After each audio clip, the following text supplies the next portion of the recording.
steamed chicken. So maglalagay ako ngayon ng wine at saka salt. So ihaplos ko yan sa chicken.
Maglalagay ako guys ng kaunting turmeric para maganda yung kulay ng manok.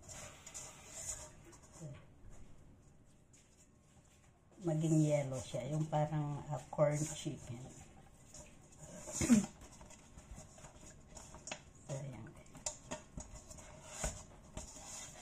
Yan. So, pwede na yan i-steam.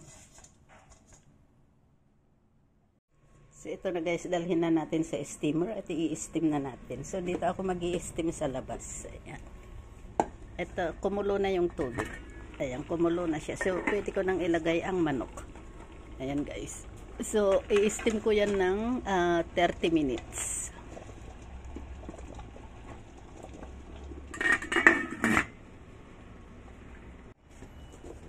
So, ito na guys, luto na yung chicken. Ayan, tatanggalin ko na yan. So, ganito ko yan tanggalin.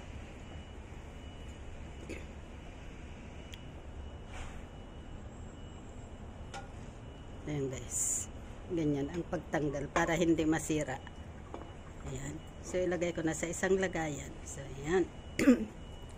So, yan na guys. Ready to serve na yan.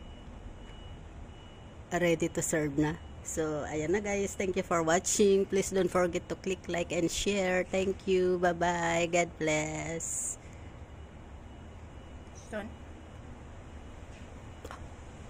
Off.